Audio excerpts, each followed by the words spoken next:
Hello everyone, my name is Colin Wilson. I'm the founder of Keyba Careers. I have a very exciting interview that I'm about to do with a lady called Sheeba Raza. Now, I met Sheeba back in 2015, or 5 years ago, where she was at an organisation called Youth Now, where I went and gave up my time to do some professional training to young people on how to get a job.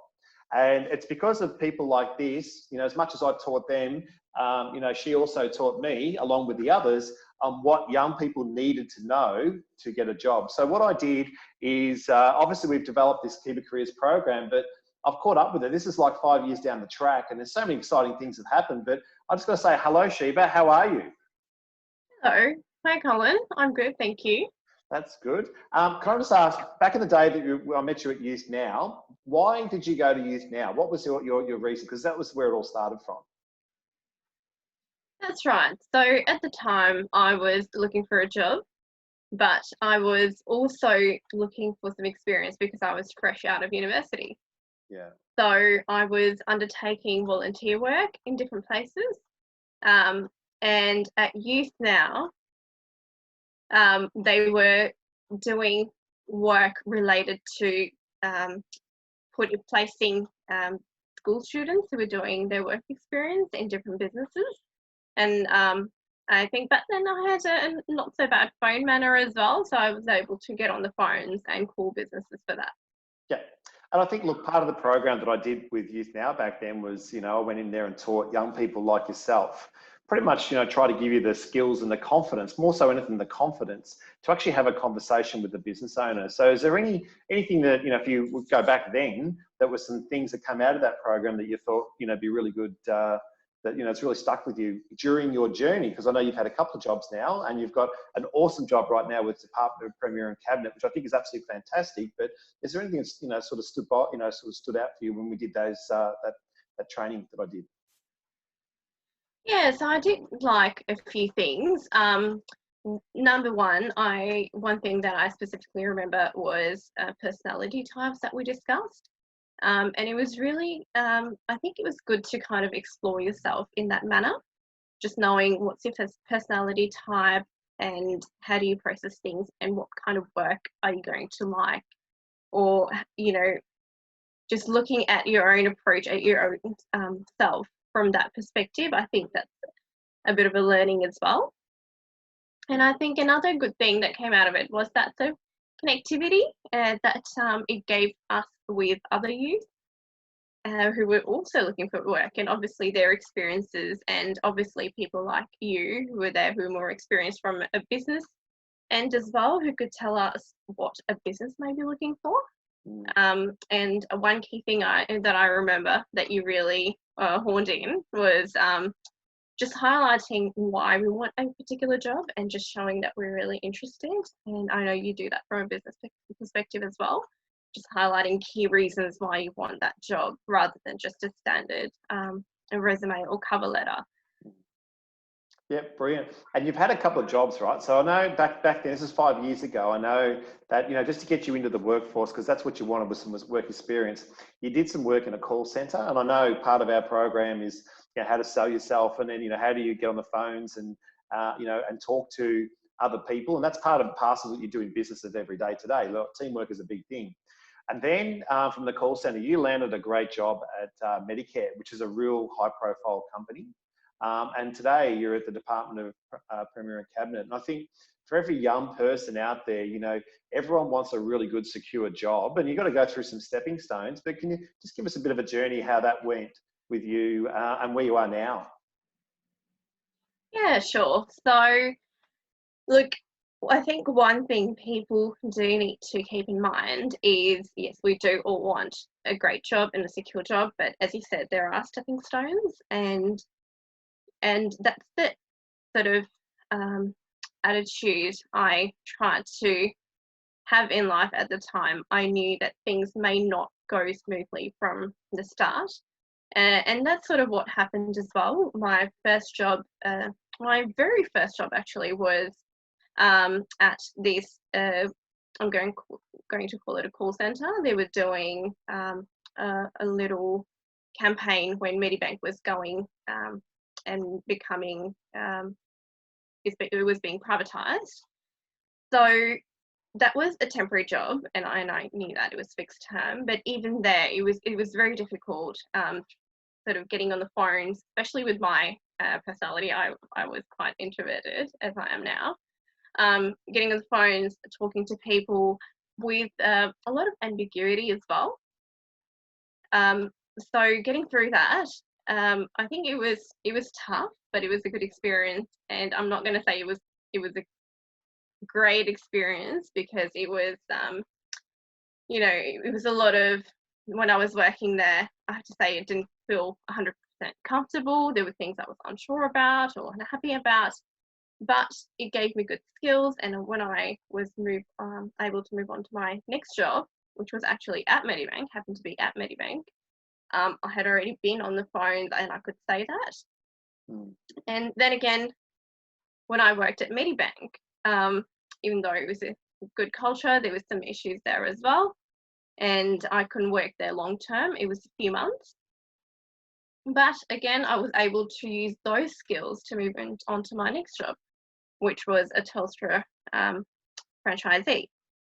And there, I felt, after working for a few months, I was able to sort of build my own sort of place in the business. I was very well liked for the work I did, which was again on the phones. And I was, at that time, I felt like I was stable enough to take a decision, and I did take some time off to study further. So, which I think is really important, because before that, I just felt like I really just needed to work because I had no work experience. So after that, I felt empowered to make a decision of what do I want to do.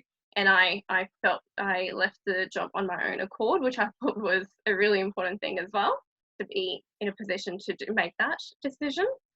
And then on, I was able to, I applied for graduate jobs, which is actually a long process usually, and it can be quite grinding as well, because there are a lot of graduate jobs out there, but there's a lot of competition.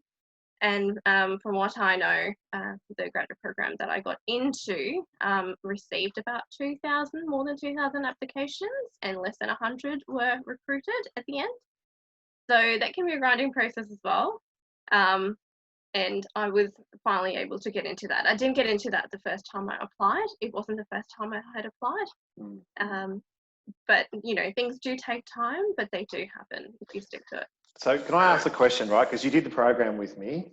I talk in the program about, you've got to have that confidence to sell yourself in an interview.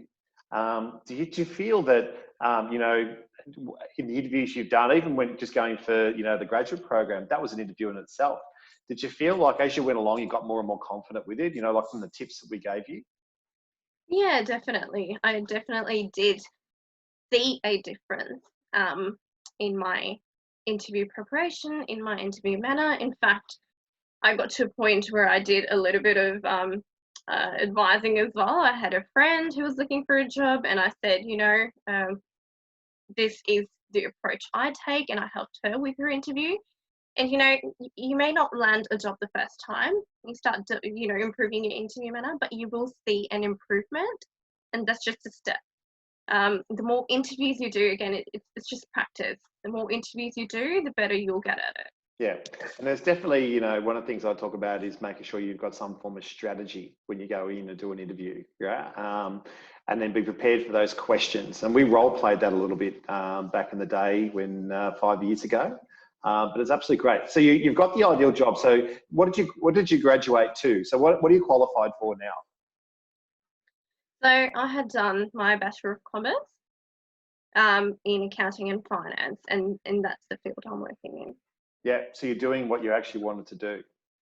That's right. So even that, just to emphasise, that's not the first job I got into. It's not the second job I got into, but I have ended up here. That's right.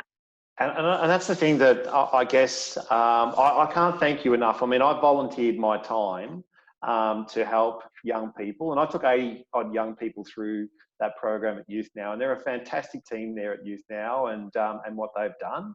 Then obviously we've turned it into an online program because the demand was really, really high. But I can't thank you for volunteering your time to give back, to just share your experience, because, you know, young people out there, it is very daunting. It doesn't happen first time, but, you know, 5 years on and you've got the job of your dreams.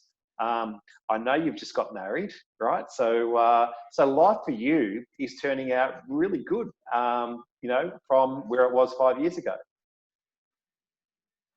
Certainly, and yeah, definitely. So I would say that, you know, things can take time, but do keep a positive outlook, keep trying, and things will definitely happen. But no, definitely, you know, the work that you did as a volunteer, I really admired from the start, I must say. And thank you for actually giving me the opportunity to do this interview as well. I think it, you know, at the time I was actually quite demoralized when I didn't have any work experience and I was looking and I was out there. So I think it's actually good to share that experience with people so they know that, you know, a lot of us have been there and they're not alone. That's right. And I know the daunting thing about, you know, suggesting doing some mystery shopping and interviewing a business owner back at that time, which is what I made you do, and that's recommended in the program that we've got. But all of that has contributed, as well as, I'm not going to say it was definitely not all me, because the team at Youth Now, Tanya, you know, Tanya Sacco over there, and Colleen and Kama, that whole team was just absolutely fantastic.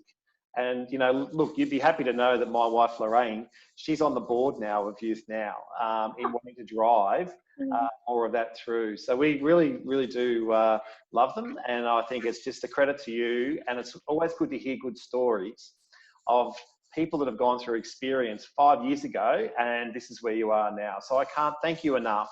I want to wish you all the very, very best. And we'll stay in contact, because I think that's one of the things that has happened over the 5 years is, you know, we haven't contacted ourselves on a monthly basis or anything like that. But if you've changed or something's happened, yeah, you've done a bit of a reach out. Hey, Cole, this is what I'm up to now, and so on. And I think that was just absolutely very motivating and humble for me. So I can't thank you enough for that. Well, I can tell you, I definitely did and do look up to you as a mentor. So I really wanted to kind of let you know at significant milestones where I was at, and with other people, as you said, now as well. You were a really good advisors and two support systems, and it was great to have you guys there. So thank you very much, and we'll stay in touch. Definitely, I'll keep reaching out, and you can definitely do the same too anytime. Perfect. Thank you. Thanks, Sheeba.